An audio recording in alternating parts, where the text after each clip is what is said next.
Double life reveal. My husband made another woman pregnant and now she is telling me that she will move to our house and get rid of me. In the quiet suburb of Maplewood, Suzanne Marshall lived a life many would envy.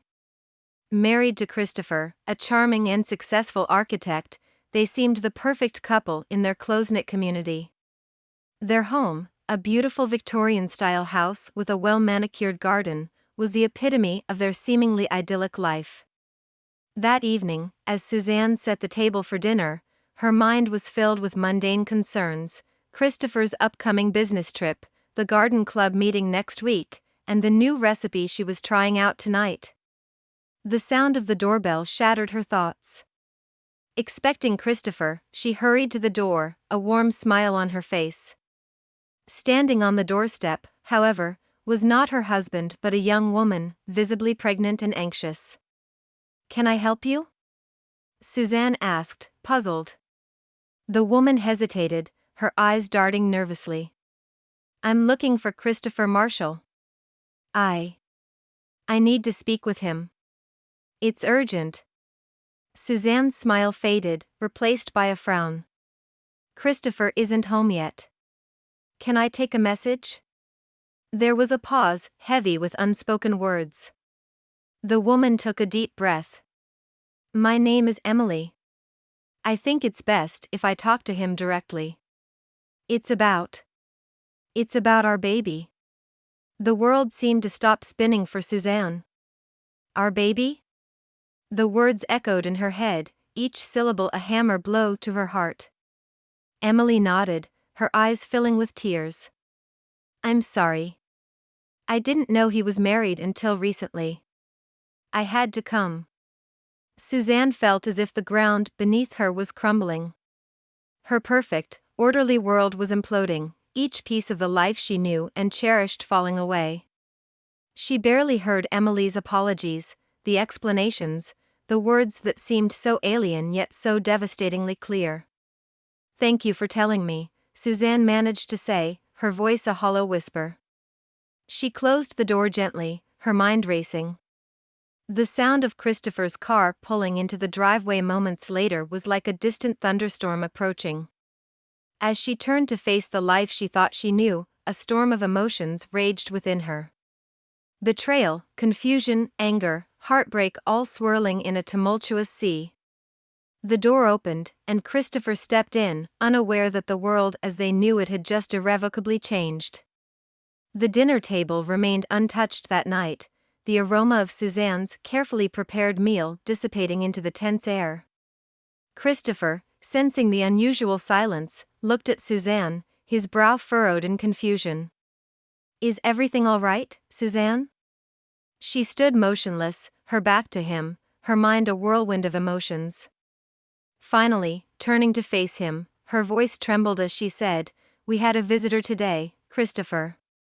A woman named Emily. She's pregnant." Christopher's face paled, his usual composure crumbling. "Emily," he muttered, almost to himself. "Yes, Emily," Suzanne repeated, her eyes searching his. "She said the baby is yours. Is it true, Christopher? Are you the father?" The room felt like it was spinning as Christopher struggled to find words. He stammered, trying to form a denial, but the truth was evident in his hesitation. Suzanne felt a cold wave of realization wash over her. The man she thought she knew, the life they had built together, it was all a facade. Christopher's voice finally broke the silence. "Suzanne, I can explain. It's not what you think." But Suzanne was not interested in excuses. She needed the truth, the whole truth. "Explain," she said firmly, crossing her arms. He began to recount a story Suzanne could scarcely believe. Christopher had met Emily at a conference a year ago. What started as a casual interaction turned into a secret affair. He never intended to leave Suzanne, he insisted. It was a mistake, a lapse in judgment. But why, Christopher? Why her? Why any of this? Suzanne's voice cracked with the weight of her betrayal. "I don't know," Christopher replied, his voice barely a whisper. I was lost, confused. It didn't mean anything. Suzanne felt a bitter laugh escape her lips. Didn't mean anything? You have a child on the way, Christopher. How can you say it meant nothing? The conversation went in circles, with Christopher pleading and Suzanne demanding answers. But no answer could soothe the wound that had been opened. Suzanne knew she needed time and space to think, to process this betrayal. The next day, while Christopher was at work, Suzanne decided to investigate further. She couldn't shake the feeling that there was more to the story. She started with the obvious: Christopher's phone records, credit card statements, emails. It wasn't long before she uncovered more lies, more secrets. There were hotel bookings, gifts, and trips she knew nothing about. Each discovery was like a knife twisting in her heart. She realized that Christopher's affair with Emily was not just a brief lapse but a parallel life he had carefully cultivated away from her. Suzanne felt a mix of anger and sorrow, but above all, a profound sense of loss. The man she married, the life they shared, it was all based on a lie. As Suzanne sat amidst the documents and evidence of Christopher's duplicity, she knew that their marriage could never go back to what it was. The trust that had once been the foundation of their relationship was shattered. The realization was devastating, but it also brought a strange sense of clarity. That evening, when Christopher returned, Suzanne was waiting. She had made a decision. I can't live like this, Christopher. I need time away from you, from all of this. Christopher's face fell, but he knew he had no right to protest. The damage was done, and the path to redemption, if there was one, would be long and uncertain. As Suzanne packed her bags, she felt a strange mix of sadness and empowerment. She was stepping into the unknown, leaving behind a life built on illusions. But for the first time in a long time, she felt in control of her destiny. The road ahead was uncertain, but it was hers to travel. The next few weeks passed in a blur for Suzanne. She had moved into a small apartment in the city, a stark contrast to the spacious comfort of the home she shared with Christopher. The space was not just a physical distance, it was a refuge from the storm that had upended her life. Suzanne spent her days trying to piece together what remained of her identity, one that had been so intricately tied to her marriage and to Christopher. The betrayal felt like a deep wound, one that was slow to heal. Yet, amidst the chaos of her emotions, she found moments of clarity and strength she never knew she possessed. One afternoon, as Suzanne sat contemplating her new reality, she heard a knock on the door. Hesitantly, she opened it to find Emily standing there, her pregnancy more pronounced than before.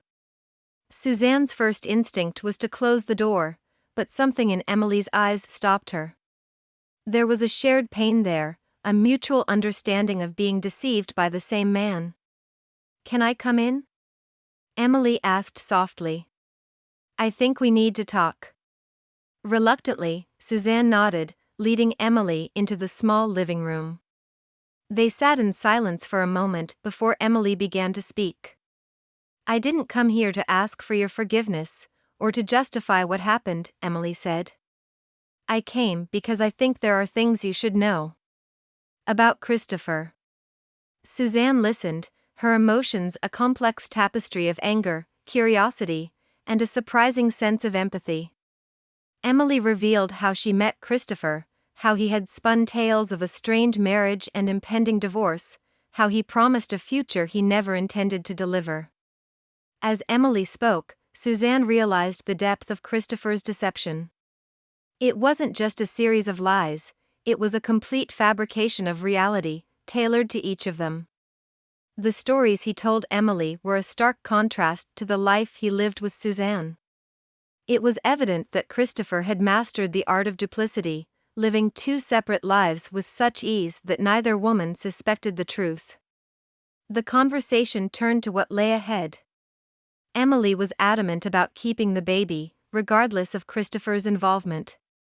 Suzanne could see the determination in Emily's eyes, a reflection of her own resolve to rebuild her life.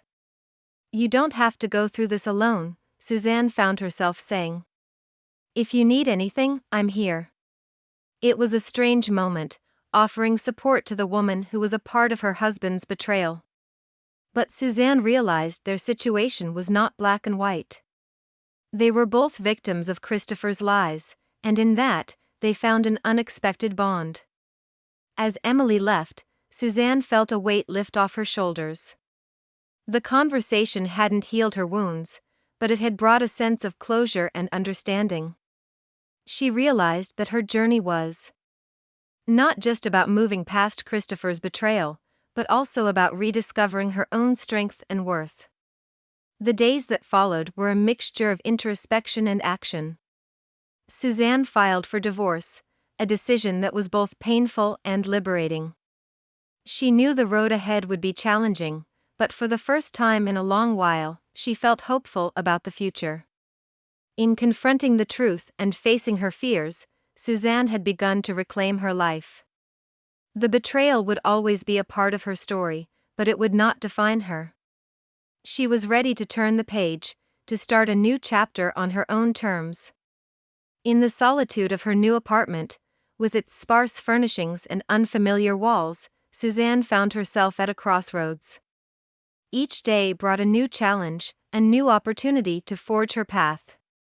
The betrayal by Christopher, though deeply wounding, had ignited a spark within her, a desire to rediscover who she was beyond the identity of a wife and partner. As the legal proceedings of the divorce began, Suzanne often found herself reflecting on the years she had spent with Christopher. There were happy memories, moments of genuine love and connection, but they were now tainted by the revelation of his deceit. The process of unraveling their intertwined lives was complex and painful, but it also brought a sense of clarity and empowerment. Suzanne threw herself into her work, finding solace in the routine and the sense of accomplishment it brought. Her job as a graphic designer, which had taken a back seat during her marriage, now became a source of pride and independence. She started taking on more projects, her creativity flourishing as she rebuilt her confidence. The solitude also gave her time to indulge in hobbies she had long neglected. She took up painting again, something she had loved in her younger years but had put aside. The blank canvas became a metaphor for her life, each stroke a step towards healing and self-expression. Meanwhile, Emily, now a regular part of Suzanne's life, was approaching her due date. Suzanne found herself accompanying Emily to doctor's appointments, helping her prepare for the baby's arrival. This unexpected friendship was a balm to Suzanne's wounded heart. In helping Emily, she found a sense of purpose and connection that she hadn't realized she was missing. As the divorce proceedings neared their end, Suzanne faced the reality of letting go of her marital home. It was a place filled with memories, both good and bad, a symbol of a life she had believed in. The decision to let it go, to move on physically as well as emotionally, was a difficult one. In a moment of quiet contemplation, Suzanne walked through the empty rooms of the house for the last time. Each step was a bittersweet reminder of a chapter in her life that was closing. But with each room she left behind, she felt lighter, more ready to embrace the future. Finally, she stood at the threshold, the keys in her hand. It was time to hand them over, to let go of the past. She left the keys for Emily, a gesture of closure and goodwill.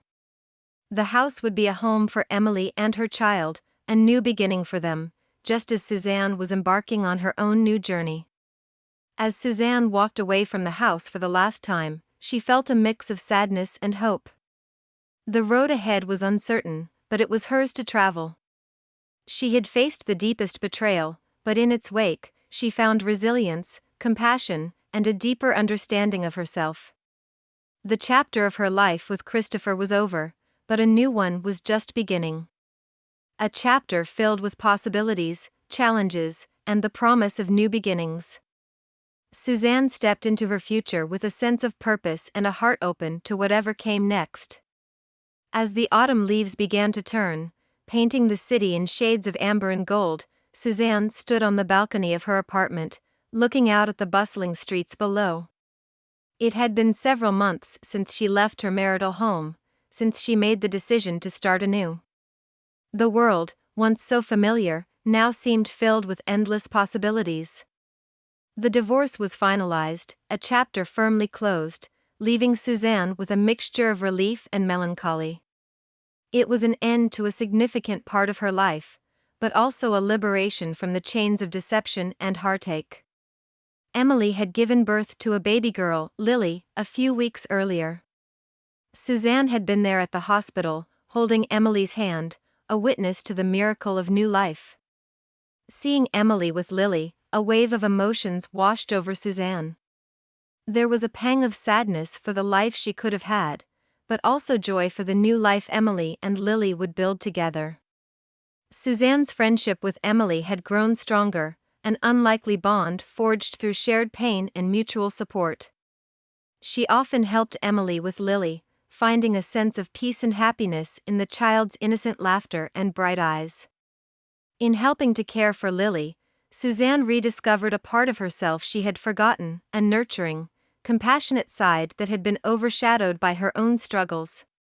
Her own journey of self-discovery was ongoing. Suzanne took up yoga and meditation, practices that helped her find inner balance and peace.